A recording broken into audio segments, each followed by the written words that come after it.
अस्सलामु अलैकुम वरहमतुल्लाहि ताला वबरकातुहू। आज की वीडियो में हम बात करने वाले हैं वक्फ़ बोर्ड के ताल्लुक़ से। जैसा कि हम सभी को पता है कि हिंदुस्तान में एक बिल पास कराने की कोशिश की जा रही है जिसको वक्फ़ बोर्ड के नाम से जाना जाता है। उसमें मुसलमानों ने काफ़ी जद्दोजहद की है, काफ़ी कोशिशें की हैं और लायक मुबारकबाद हैं वो मुसलमान जिन्होंने QR के ज़रिए अपनी राय पेश की, एहतजाज किया और JPC को मेल भेजा। लायक मुबारकबाद हैं, मैं उन तमाम मुसलमानों को सलाम करता हूँ। उसके बाद आइए मैं आपको एक वीडियो दिखाता हूँ। इंशाअल्लाह तबारक व तआला आप उस वीडियो को देखेंगे तो आप वक्फ़ बोर्ड का पूरा मामला समझ जाएंगे। और वो एक ऐसा रिपोर्टर है जो एकदम सच्ची ख़बर देता है। उस रिपोर्टर को कामरान सदफ़ के नाम से जाना जाता है। आइए मैं आपको कामरान भाई की एक वीडियो दिखाता हूँ। अगर आप वो वीडियो देखते हैं तो इंशाअल्लाह तबारक व तआला उम्मीद है वक्फ़ बोर्ड का जो पूरा मामला चल रहा है और जो फ़ैसला आने वाला है उसके ताल्लुक़ से आप पूरी बात समझ जाएंगे। मुझे उम्मीद है कि जब वो वीडियो शुरू होगी तो आप उस वीडियो को पूरा देखे बगैर नहीं रुकेंगे, आप उस वीडियो को पूरा ज़रूर देखेंगे। आइए देखते हैं हम उस वीडियो को और जानते हैं वक्फ़ बिल के ताल्लुक़ से। आप बेहतर जानते हैं कि अभी एक हफ्ता पहले ये बातें काफ़ी चर्चे में रही कि एक स्कैनर जो है वो दिया गया है, एक QR कोड दिया गया, उसे स्कैन करना है और ईमेल करना है। पूरा मामला आप बखूबी जानते हैं, वक्फ़ बोर्ड से रिलेटेड है, यानी कि वक्फ़ को लेकर के कानून जो है वो केंद्र सरकार सदन में पेश की थी, लोकसभा में वो पास नहीं हो सका। उसके बाद हुआ ये कि JPC गठित की गई स्पीकर महोदय के द्वारा और यानी कि ज्वाइंट पार्लियामेंट्री कमेटी गठित किया गया और ये कहा गया कि ऐसा है कि आप लोग चर्चा कीजिए, अलग अलग लोगों से राय लीजिए, अलग अलग फील्ड के लोगों से सजेशंस लीजिए और उनसे पूछिए कि आखिरकार उनका क्या विचार है, क्या वक्फ़ बोर्ड में जो है वो संशोधन करने की ज़रूरत है, तरमीम करने की ज़रूरत है, क्या अमेंडमेंट करने की ज़रूरत है। आप बेहतर जानते हैं कि पहले से वक्फ़ बोर्ड है लेकिन उस बोर्ड में 40 तरीके की तरमीम करने की बातें सामने, लगभग 40 से ज़्यादा तब्दीलियां करने की कोशिश हो रही है और उसमें सबसे बड़ी तब्दीली है वो ये कि वक्फ़ बोर्ड में अब एक नॉन मुस्लिम मेंबर भी होगा, यानी कि नॉन मुस्लिम मेंबर्स भी जो है वक्फ़ बोर्ड में शामिल होंगे। अब सवाल ये उठता है कि क्या जो राम मंदिर ट्रस्ट है उसमें कोई मुसलमान देखने को मिलेगा? कोई मठ है, अलग अलग मंदिर के ट्रस्ट है, क्या उसमें कोई मुसलमान व्यक्ति का काम है? होना भी नहीं चाहिए। क्या काम होगा एक मुसलमान का, उसमें क्या कार्य हो सकता है? उसी तरह जब वक्फ़ का मामला है, मसाजिद का मामला है, कब्रिस्तान का मामला है, उसमें किसी नॉन मुस्लिम का क्या काम होगा? ये बात पहली बात है और यही वजह है कि इस बिल की मुखालफत की जा रही है। इस बिल को लेकर के पिछले कुछ दिनों में मुसलमानों से कहा गया कि आप मेल करिए। आपको बताते चले, ये बड़ी खुशी की बात है कि इस बार मुसलमानों ने मुत्तहिद होकर के अपनी एकजुटता की मिसाल पेश की।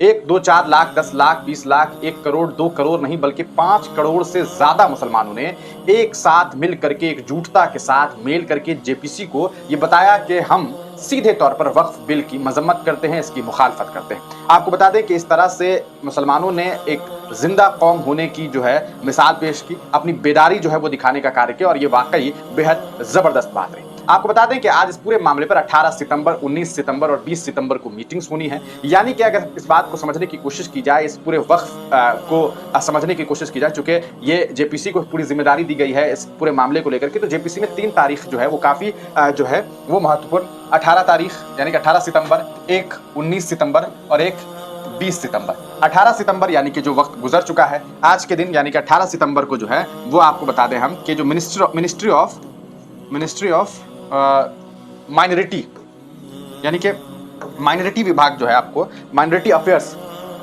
जो अल्पसंख्यक विभाग है सरकार का, उसकी मीटिंग थी। इस पूरे मामले पर वो अपना सजेशन, अपनी राय देंगे। तो ऐसे देखने में तो लग रहा है कि यार माइनॉरिटी अफेयर है तो ऑब्वियस सी बात है मुसलमान अपने यहाँ पर हुकूक की बात करेंगे, लेकिन ऐसा नहीं है। माइनॉरिटी अफेयर के जो मिनिस्टर हैं वो है किरण रिजिजू, जो कि खुद BJP के मंत्री हैं और ये वक्फ बिल तो लाना ही चाहते हैं। तो आज का दिन यकीनन जो है फेवरेबल ज़्यादा नहीं रहेगा। इसके बाद अगर बात करें तो दूसरी तारीख है कल यानी कि 19 तारीख, और 19 तारीख बेहद इंपॉर्टेंट है, बहुत ज़्यादा यानी कि 19 तारीख को इस वक्फ की किस्मत लिखी जाने वाली है। इसमें सबसे बड़ी बात है जो स्टेक होल्डर्स बनाए गए हैं वो है all India Muslim personal law board, यानी कि all India Muslim personal law board इस पूरे मामले पर अपना सजेशन देगी, अपनी राय रखेगी और बताएगी कि कैसे ये जो बिल लाया गया है वो पूरी तरीके से जो है मुसलमानों के खिलाफ है, उनके हक और हुकूक के खिलाफ है।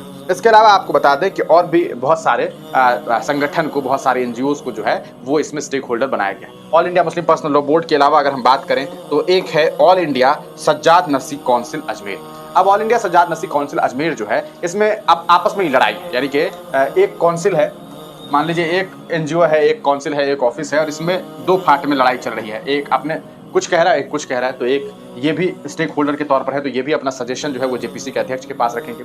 इसके अलावा आपको बता दें तीसरा जो है वो है आपको मुस्लिम राष्ट्रीय मंच।